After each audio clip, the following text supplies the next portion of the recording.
welcome to Beacons in the 505 by Beacon Marketing. My name is Roger Gallegos. I am the founder and owner of Beacon Marketing. This is the video series that shines a light on local businesses in Albuquerque and throughout central New Mexico. Hopefully we'll get through all of New Mexico, but we're taking it one step at a time, one business at a time. Today's business and today's guest is Dr. Lisa M. Taylor with Diabetes Diva Coaching and Consulting LLC. Dr. Taylor, thank you so much for joining me today. How are you doing on this afternoon? My pleasure. I'm fabulous. I'm above ground. I'm getting to do work that I love, and I get a chance to meet a new cool person in my area code and talk a little bit about my business. So I'm doing great. Thank you. That's awesome. Very positive attitude. That's what I love to hear. Well, you know, the name of your business, it seems like it's right there, but why don't you tell us and tell our audience what exactly it is that you do for your business on a day-to-day basis? So let me unpack it a little bit. I chose the name Diabetes Diva because when I think about a diva, I immediately think of like Mariah Carey or Aretha Franklin. You know, we're out there, we're loud, we're proud, we have things we want to say, we have things we want people to know. And so for me, it's about helping people either not develop diabetes, or if they have diabetes, help them figure out some strategies to better manage it. That's awesome. So, what made you get into this line? Because I mean, it's a very specific but very needed line. So what was your impetus for doing something like this? There's a couple of main things. I mean, before I started nursing school, my mom died from the complications of diabetes in 2008. And I saw how she struggled with, you know, checking a blood sugar. What does this mean? I don't know. You know, being advised, you might want to try and eat these things. And then she'd go to the grocery store and, you know, do whatever.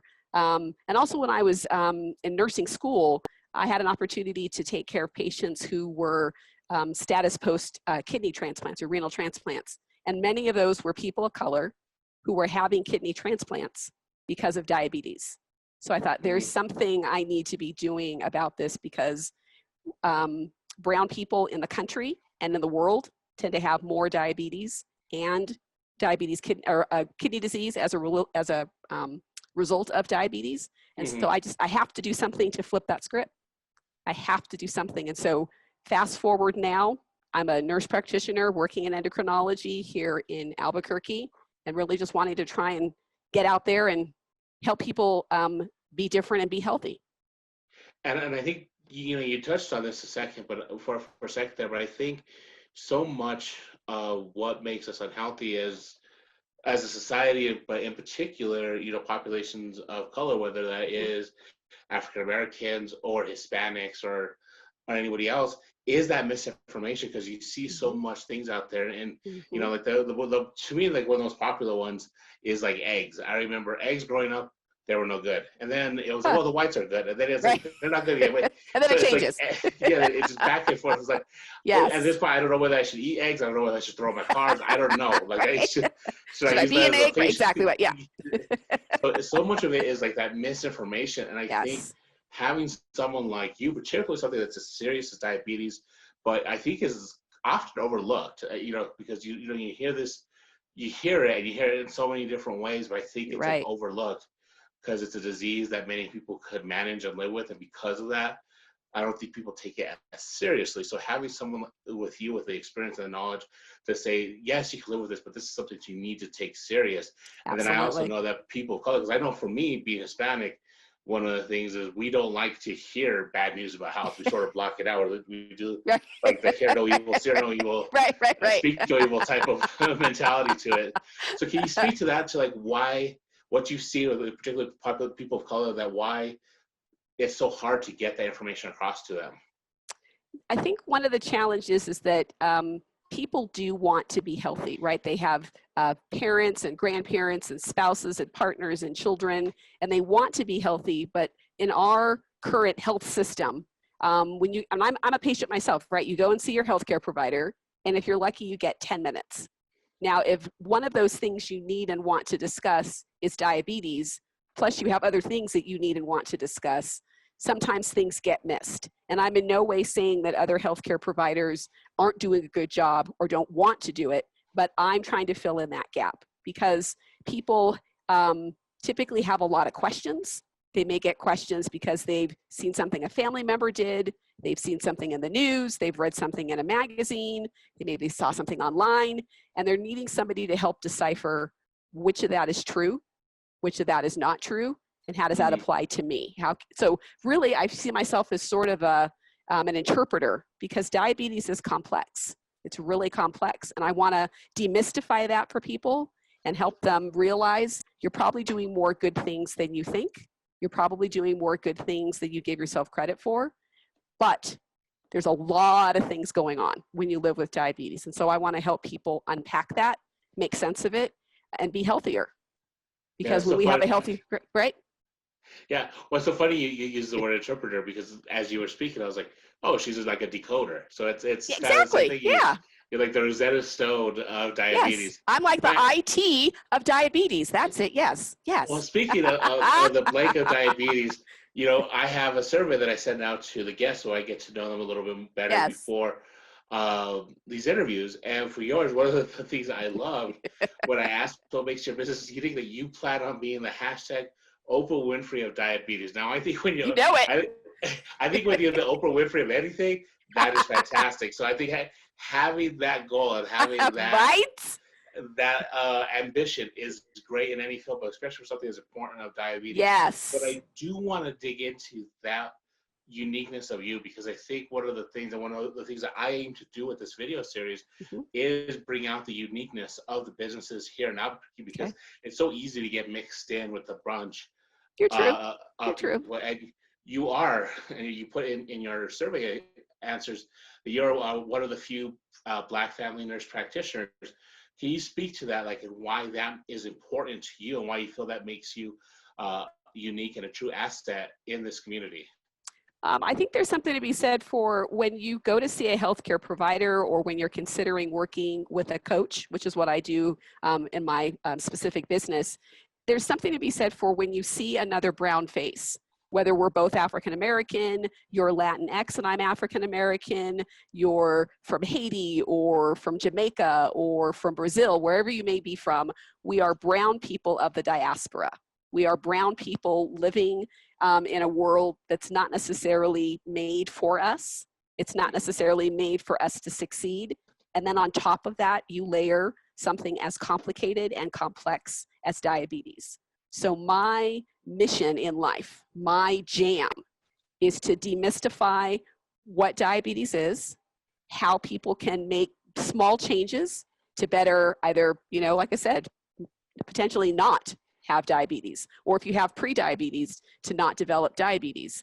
But if you do have diabetes, and there's a lot of reasons why that might be, my goal is to make it, not necessarily make diabetes sexy. I don't think that that's realistic or possible, but I want, that might be too much.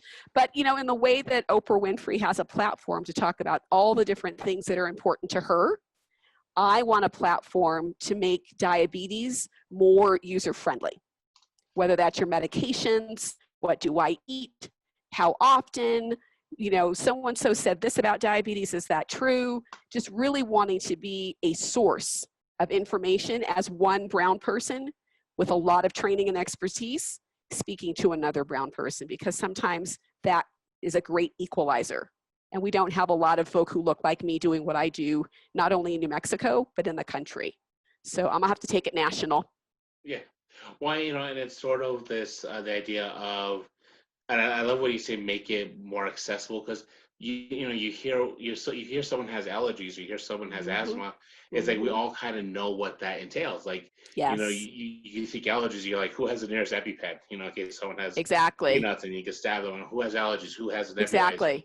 So it's like all those things. Like, if we can make diabetes on that same level, to where it's not just the person that knows it, but other people who don't have it. And I think that's part of it, is educating everyone. So do you have anything to where it's not just the person who's dealing with it, but like family members? So if it's like a teenager who's diagnosed, or someone elderly, so their family members know how they can help, so they could, because I think something that's particular with diabetes, it makes you feel almost like an outcast, because you can't have like the same foods, and especially since food is such a community thing. right. Is that, do you do things that help or do you have any suggestions that could help the family members if they know someone with diabetes to help them feel more inclusive? I'm so glad you asked that, because when I think about diabetes, it's a family and a cultural thing. And the other thing that makes diabetes challenging in our world is that people are often judged. If somebody says, I have allergies to peanuts, oh, you poor thing, you have allergies to peanuts. I have high blood pressure. Oh, you poor thing, you have high blood pressure. If somebody says, I have diabetes, immediately, is it type 1 or is it type 2? Because there's something to be said for, if you live with type 2 diabetes, there are people who think you've done something wrong, that it's your fault. And when we look at the continuum of children to elderly who have type 2 diabetes, I don't want people to feel like they're doing this alone. So I've partnered with a group called Umoja Health and Wellness, and they have kind of a community outreach arm. And so I have a series called You First, and I do these webinars every couple of weeks. So you can check out Umoja Health and Wellness and see the ones I've done in the past, the ones I have coming up. I'm also a community member. So I'm always happy to come to a church, well, virtually, a community center, some format. I want, again, for this to be something that families can embrace, because one of the things that you said earlier that really struck me is that, well, if you live with diabetes, there's certain foods you're not supposed to eat. And that's not actually true. I talk to my patients every day about, there's certain foods we want you to eat less. There's certain things we want you to try and eat more of, because that's what your body needs. But there's no such thing as a bad food. So for example, we just had the 4th of July, and I tease my patients. I'm like, did you celebrate with spinach salad? Did you celebrate with, tofu? Like, well, some did, but some people celebrated with hot dogs and corn on the cob. And, and it's like, that's what we do. So I really want people to understand, whatever it is your culture says to you, this is important. Whatever it is that season, holiday, celebration says, this is important and this is how we're going to celebrate it. I want to help people demystify how you as a family can support the person living with diabetes, and how ideally all of you look at food and being healthy in a different way. Because that's important, right? I mean, I remember when I was practicing in primary care in Belen, and I'd have a patient come see me, and mom, dad, grandma, auntie, the kids. I mean, we didn't have an large enough exam room to get everyone in here, because that's what you do, right? When you go to an appointment, you take the family. I'm like, okay, I'll stand. You sit. You figure it out, right? You figure it out. And that's what this is you figure it out. And I want somebody to see me as approachable, knowledgeable, and kind. I'm not here to judge you. I'm not here to make you feel bad. I'm here to help. I love it, and I love your drive and your passion, and how, I knew this was going to be a good interview, because the second we logged on, and it was like, hi, how's it going? I just love the energy, especially for something that I imagine is tough, because you're dealing with someone's health. So even if it's a positive thing, they're still there because their health is not perfect. I mean, because theoretically, in a perfect world, they won't have to speak to you. So what keeps you going and dealing with a sensitive topic like that? What makes you wake up each day and keep chasing the proverbial brass ring? Right. Well, because I want to be the hashtag Oprah Winfrey of diabetes, and all that entails. I also always think of my mom, right? The first thing I do when I wake up, the last thing I do when I go to bed is think of my parents. But I think of my mom, and I think, what if there had been somebody like me who could have helped her? And so for me, when I have an opportunity to talk with a patient and their blood sugars are getting closer to their goal, and their A1C is getting closer to their goal, and they're like, wow, Lisa, you really did. I'm like, oh, no. I am the co-pilot. Y'all are the ones that made this happen. So for me, it's about helping people celebrate their successes, because I think when someone has made the decision to make an appointment and keep it, I always say, I'm really glad to get to see you today, because a lot of people who live with diabetes, before they've been beat up, they've been told, you're bad, you should have done this, you should have done that. It's like, nobody needs to hear that. I mean, I tell my patients, you are a grown person. You don't need me to tell you how to do what you need to do. I'm here to help. I'm here to coach. And when I see people come back again and again, and I see their success, I feel like, well, there's something I'm doing right. There's some part of this on this journey that I'm helping people with, and I got to keep doing that. I got to keep doing that because I don't want folks to die from the complications like my mom did. I need to do everything in my power to prevent that. I love the message. So we have. I gotta let you. As much as I would love to keep going on with you and I know, going right? all day with this, we got to wrap up here shortly. So I'm going to finish with two quick things. Yes. First is doing this for as long as you've done it. If you could go back in time and give yourself a piece of advice, what would that advice be? Wow. I wish I would have just started sooner, right? Because unfortunately, diabetes isn't going anywhere. I also wish I would have figured out how to like save a little bit of money as I was going along, so I'd have more ways to get outreach to people. So I thank you and am grateful for this opportunity. But you know, marketing is the key, and I just in hindsight, there's a whole lot of things I could have done differently. So I'm really, really grateful for this opportunity today. Well, that's awesome. Well, thank you for being on here, and thank you for that plug on marketing. I promise our listeners and our viewers that I did not put her up to that. She came by No, that he did not. organically. So, No one can put me up to anything. No, yeah, no. the need for marketing is real. Okay, we're going to end before we get to how people can contact you. I do want to end on something of a more serious matter. Yes. And it was sort of one of the impetuses for starting this video series with the African American or Black owned businesses in our community. It was the murder of George Floyd and the subsequent protests that motivated me to contact Teresa Carson with the African American Chamber of Commerce and to ask how can I and how can Beacon Marketing get more involved to make a difference. And she asked, well, can you help us promote the businesses? So this is a video series I've been having in the back of my mind for quite some time. So I said, now is as good a time as ever to get started because everyone's home and everyone needs a place to talk and do something. Right. So I thought of doing that. But as part of this, I wanted to give the guests an opportunity to speak out on how they see social justice and how they feel that we can make an impact, because it's been opening my eyes as I talk to different Black-owned businesses on their stance and where they stand on how differences can be made. So, Dr. Taylor, I'm excited to hear what you have to say. So, can you please, the floor is yours. Please share your thoughts. Right. So I remember when I wrote my initial essay to nursing school, and one of the things I talked about was, if you don't have your health, what do you have? And we know with the murder of George Floyd and many before him, and unfortunately there will still be many after him, what we know is this is not new for us in our community to feel marginalized, to not feel heard, to feel like we're less than. And that's a very common corollary to healthcare, right? If people don't feel heard, if people don't feel like there's a place that they can go and be listened to and be respected, and where someone will be kind, then what do we have? So I see that the two are very much connected, and I really hope people take an opportunity to be kind to themselves. I say to my patients every day, if you hear nothing else I say, please be kind to yourself because you matter. And yes, we as a group of brown people across the diaspora, our lives matter, but if we don't have our health, then what do we have? I love it. To me, that's a great message, and I could not think of a better way to end this. I have nothing to add because it would not compare favorably to what you just said. So thank you, Dr. Taylor, for your time, for your wisdom, for everything that you shared with us today. Before I let you go, can you please let people know how they can contact you for more information? Yes, so right now my website is under revision. So the best way to reach me is through email, which is dmdiva2019@gmail.com.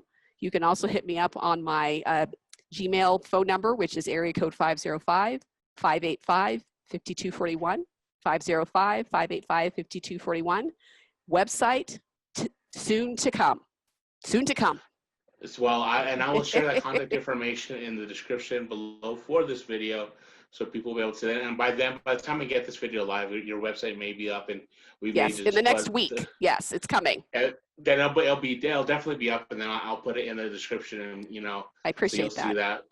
So Dr. Taylor, once again, thank you so much for your time. Thank you. To our audience, thank you for tuning in. Please check out our other videos of the series so far, and stay for more to come in the Beacons in the 505 by Beacon Marketing. Again, my name is Roger Gallegos. It's been lovely being with you guys. You guys have a wonderful day. Thank you so much. Have a great one. Bye.